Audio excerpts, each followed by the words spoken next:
Dear students, welcome to School of Finance and Commerce, Galgotias University. So today I will going to discuss the very first topic of Unit 3 of International Finance. The topic which I would be discussing about is foreign direct investment. So let us start now. These are the two objectives of this lecture. This lecture will help you in understanding the meaning and concept of foreign direct investment.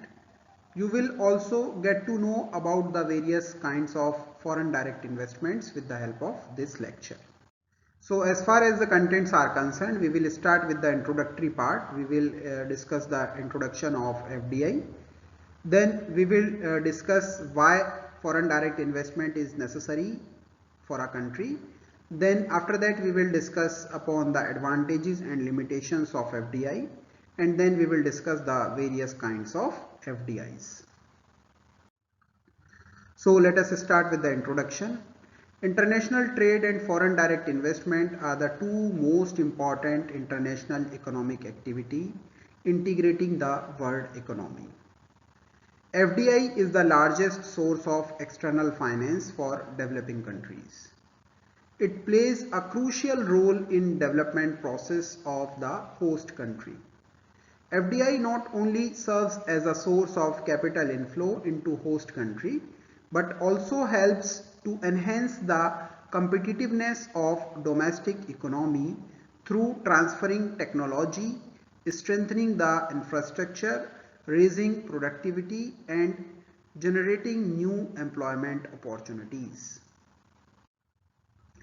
Now, in continuation with the introduction, foreign direct investment has often been viewed as a threat by the host countries due to the capacity of transnational investing firms to influence the economic and political affairs. Many developing countries often fear that foreign direct investment as a modern form of economic colonialism and exploitation.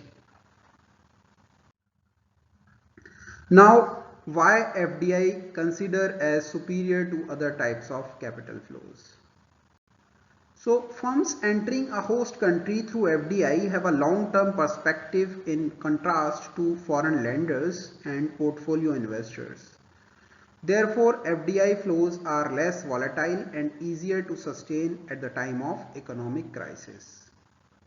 Debt inflows may finance consumption, whereas FDI is more likely to be used to improve productivity. Since FDI provides more than just capital by offering access to internationally available technologies, management know-how, and marketing skills, it is likely to have a strong impact on the economic growth. Now, as far as the advantages of FDI are concerned, it provides access to superior technology to the host countries. It increases the level of competition in the host country. It also increases domestic investment in the host country, and it bridges the host country's foreign exchange gaps. Now, if we talk about the disadvantages or limitations of this FDI, then it creates a kind of market monopoly. It is crowding and out and employment effects. Then in case of technology, we depend on these firms on the basis of technology. Then profit outflow is there. Whatever the profit they earn, these MNCs, they send their profits to their parent companies, so profit outflow is there. Then there are chances of corruption also in case of FDIs, and then it sometimes also hampers the national security. So these all are the limitations of FDI. Now, FDI can be done in the following ways. In order to participate in the management of the concerned enterprise, the stocks of the existing foreign enterprise can be acquired. The existing enterprise and factories can be taken over. A new subsidiary with 100% ownership can be established abroad, or it is possible to participate in a joint venture through stock holdings. New foreign branches, offices and factories can be established. Existing foreign branches and factories can be expanded. Minority stock acquisition if the objective is to participate in the management of the enterprise. And long-term lending, particularly by a parent company to its subsidiary when the objective is to participate in the management of the enterprise. Now, selection of FDI destinations. So FDI destinations are being selected on the basis of following reasons: cost of capital input, then taxation regime, then cost of inputs, then wage rates, costs of logistics and market demand. Now, types of FDIs. So these all are the types of FDIs on the basis of direction of investment, inward and outward FDI, on the basis of type of activity, horizontal and vertical FDI, on the basis of investment objectives, resource seeking, market seeking and efficiency seeking FDI, on the basis of entry modes, greenfield investments, mergers and acquisitions, on the basis of sector, industrial sector and non-industrial sector FDI. Now we will going to discuss all these types of FDIs one by one in detail. So let us start now. Now on the basis of direction of investment. So there are two kinds of FDI, inward FDI and outward FDI. Inward FDI means foreign firms take control over domestic assets and it is termed as inward FDI. From Indian perspective, direct investments made by foreign firms such as Suzuki, Honda, LG, Electrolux, etc. in India, they are the examples of inward FDI. Now if we talk about outward FDI, domestic firms investing overseas and taking control over foreign assets is known as outward FDI. Such outward FDI is also known as direct investment abroad, DIA. Tata Motors, Infosys, Videocon, ONGC and Ranbaxy are the examples of this outward FDI. Now on the basis of type of activity. So there are horizontal FDI, vertical FDI and conglomerate FDI. So if we talk about the horizontal FDI, when firm invests in a foreign country in similar production activity as carried out in home country, it is termed as horizontal FDI. Thus, horizontal FDI occurs when the multinational undertakes the same production activities in multiple countries. For example, Coke, Pepsi, HSBC, Samsung, etc. they expanded internationally by ways of horizontal FDI. Next is vertical FDI. Direct investment in industries abroad so as to either provides inputs for the firm's domestic operations or sell its domestic outputs overseas is actually termed as vertical FDI. Vertical FDI takes place when the multinational fragments the production process internationally, locating each stage of production in the country where it can be done at the least cost. A firm gains control over various stages of value chain from sourcing raw materials to manufacturing and to marketing. Then next is conglomerate FDI. Direct investment overseas aimed at manufacturing products not manufacturing by the firm in the home country is actually termed as conglomerate FDI. Then next, on the basis of investment objectives. So first kind of FDI on the basis of investment objectives is resource seeking FDI. In order to gain privileged access to resources with regard to competitors, M&E invests in countries with availability of natural resources. This ensures the M&E of stability of raw material supply at right prices. The major determinants for resource seeking FDI includes availability of raw materials, complementary factors of production, physical infrastructure, When resource-abundant countries lack capital and necessary technical skills for the resource extractions, such FDI is favored in such cases. Common in sectors like steel, copper, bauxite, agro-processing, etc.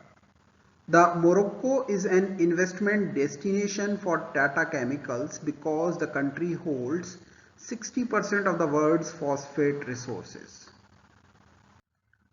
Now, second type of FDI on the basis of investment objectives is market seeking FDI.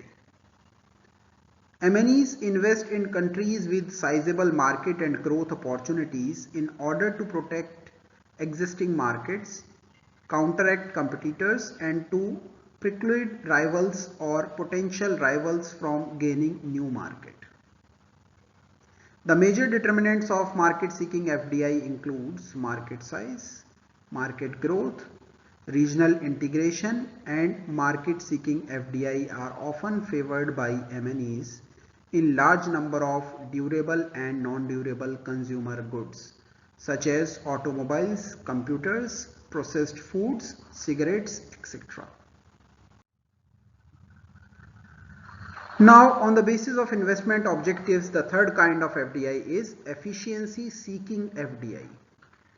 In this, a firm may strategically opt for efficiency seeking FDI as a part of regional or global product rationalization and to gain advantages of process specialization. Efficiency seeking FDI provides the investing firm not only access to markets but also economies of scope, geographical diversification, and international sourcing of inputs. Major determinants in case of efficiency seeking FDI are productivity adjusted labor costs, availability of skilled labor, availability of business related services, and the trade policy. Now the next type of FDI is on the basis of entry modes. So on the basis of entry modes, the FDIs there are of two kinds, that is greenfield investments and mergers and acquisitions. So if we talk about the greenfield investments FDI, they are investing in creation of new facilities or expansion of existing facilities is termed as greenfield investments. It is a form of foreign direct investment where a parent company starts a new venture in a foreign country by constructing new operational facilities from the ground up. In addition to building new facilities, most parent companies also create new long-term jobs in the foreign country by hiring new employees. So Coca-Cola and McDonald's and Starbucks, they are the examples of this. Now if we talk about mergers and acquisitions, for establishing overseas production facilities, mergers and acquisitions are crucial tools for a firm's internationalization strategy. A merger is a legal consolidation of two companies into one entity. An acquisition occurs when one company takes over another and completely establishes itself as the new owner. Such purchase may be of 100% or nearly 100% of the assets or ownership equity of the acquired entity.